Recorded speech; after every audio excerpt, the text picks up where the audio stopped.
ಕಷ್ಟ ನಾವು ತಗೊಳ್ಳೋ ಸ್ಥಿತಿ, ಮನಸ್ಥಿತಿ, ಮೈಂಡ್ಸೆಟ್ ಮೇಲೆ ಹೋಗುತ್ತೆ.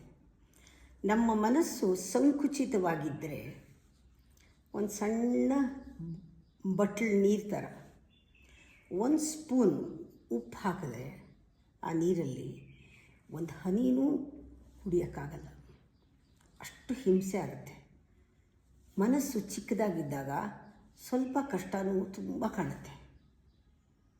ಒಂದು ಸ್ಪೂನ್ ಸಾಲ್ಟ್ ಎಷ್ಟು ಕಷ್ಟ ಆಗುತ್ತೆ.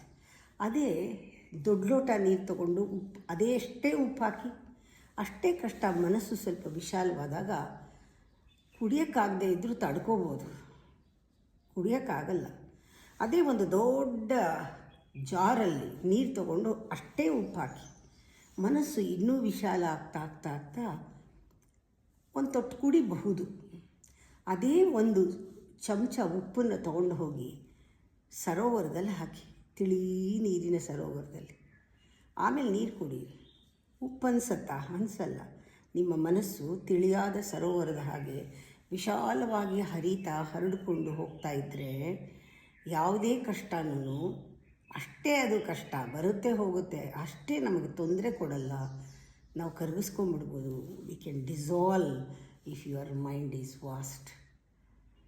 ಅದಕ್ಕೆ ನಾವು ಮೆಡಿಟೇಷನ್ ಮಾಡುವಾಗ ಮನಸ್ಸನ್ನು ವಿಶಾಲ ಆಗೋಕ್ಕೆ ಬಿಡ್ತೀವಿ. ದೇಹನ ಸಂಪೂರ್ಣ ಸ್ಟಡಿ ಆಗೋಕ್ಕೆ, ಸ್ಟಿಲ್ ಆಗೋಕ್ಕೆ ಬಿಡ್ತೀವಿ, ರಿಲ್ಯಾಕ್ಸ್ ಆಗೋಕ್ಕೆ ಬಿಡ್ತೀವಿ, ಮನಸ್ಸನ್ನು ವಿಶಾಲವಾಗಕ್ಕೆ ಬಿಡ್ತೀವಿ.